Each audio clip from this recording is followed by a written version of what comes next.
अस्सलाम वालेकुम। आज हम लोग एक्सरसाइज 1.5 स्टार्ट करेंगे। तो इसमें हम लोग क्या करेंगे, मल्टीप्लिकेटिव इन्वर्स फाइंड करेंगे किसी भी मैट्रिसेस का। अब सबसे पहले इसके अंदर जो चीज़ है आपको पता होना चाहिए कि डिटर्मिनेंट क्या होता है मैट्रिसेस का। तो अगर हमारे पास एक कोई भी मैट्रिसेस है जो कि हमें इस फॉर्म में दिया हुआ है और हमें कहा जाए कि उसका डिटर्मिनेंट फाइंड करें, तो याद रखिएगा डिटर्मिनेंट को इन 2 लाइन से शो करते हैं। ठीक हो गया। तो डिटर्मिनेंट हम लोग अगर इस मैट्रिसेस का फाइंड करना है तो हम लिखेंगे determinant of A which is equal to, इस तरह भी शो किया जा सकता है और इस तरह भी DET लिखकर भी शो किया जा सकता है। इसका फॉर्मूला होता है AD, ए को D से मल्टीप्लाई करवाते हैं, देन माइनस, फिर B को C से मल्टीप्लाई करवाते हैं। हो गया।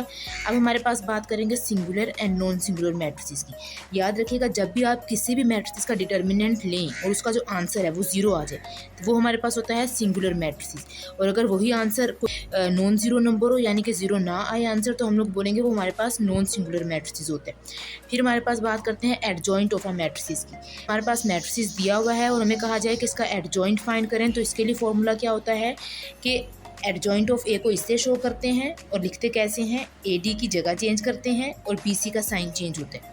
अब हम लोग बात करेंगे multiplicative inverse of a non singular matrices. किसी भी नॉन सिंगुलर मैट्रिसेस का अगर हमें इन्वर्स फाइंड करना हो तो हम कैसे फाइंड करेंगे, उसके लिए जो फॉर्मूला यूज होता है वो हमारे पास क्या होगा, A inverse multiply by A which is equal to identity matrices.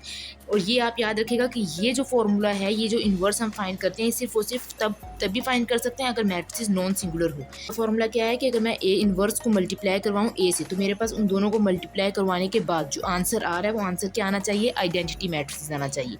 फिर हम बात करेंगे inverse of a matrices using adjoint, या इसका दूसरा नाम होता है एडजॉइंट मेथड या find inverse by adjoint method.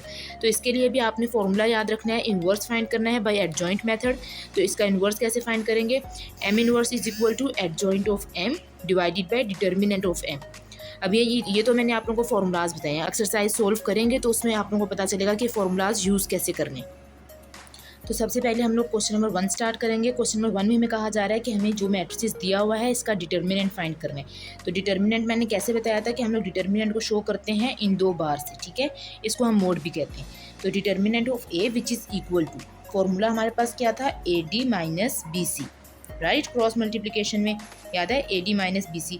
तो इसको जब हम सोल्व करेंगे तो हमें पता है A हमारे पास ये होता है, B ये हो जाएगा, C ये हो जाएगा और D ये हो जाएगा। पर हम सिंपल पुट कर देंगे इनकी वैल्यूज़ को, ठीक है। अगर डायरेक्ट करना हो तो डायरेक्ट आप ऐसे कर सकते हैं, इसको इससे मल्टीप्लाई करवाएंगे, बीच में माइनस, देन इसको इससे मल्टीप्लाई करवा देंगे। तो खैर इसको इस तरह सोल्व करके दिखाएंगे। जो आप सोल्व कर लेंगे तो हमारे पास इसका आंसर आ जाएगा -2। तो डिटर्मिनेंट ऑफ ए जो है वो हमारे पास क्या आ गया है, इस मैट्रिक्स का -2, ये इसका आंसर होगा। अब हम लोग बात करते हैं क्वेश्चन नंबर 2 की। क्वेश्चन नंबर 2 में हमें कहा जा रहा है कि हमें जो मैट्रिसेस दिए हुए हैं हमें बताना है कि वो सिंगुलर हैं या नॉन सिंगुलर। तो कैसे बताएंगे हम लोग इसको, सबसे पहले हम लोग इसका डिटर्मिनेंट फाइंड करेंगे। इस मैट्रिसेस का अगर मैं डिटर्मिनेंट फाइंड करूँगी तो 3 मल्टीप्लाई बाय 4, बीच में माइनस, 6 मल्टीप्लाई बाय 2, ठीक हो गया। इसको सोल्व कर लेंगे। इस मैट्रिसेस को हमने सोल्व कर लिया है और सोल्व करने के बाद हमारे पास आंसर क्या आया है, 0। जब 0 आ गया है तो मतलब ये जो मैट्रिसेस है ये हमारे पास सिंगुलर मैट्रिसेस है। अब हम इसका सेकंड पार्ट करेंगे। अब इस पार्ट में भी हमें कहा जा रहा है कि हमें बताना है कि मैट्रिसेस सिंगुलर है या नॉन सिंगुलर है। तो सबसे पहले हम इसका डिटर्मिनेंट फाइंड कर लेंगे, 4 multiply by 2, then minus 1 multiply by 3, cross multiplication याद रखिएगा। तो इसको सोल्व कर लेंगे।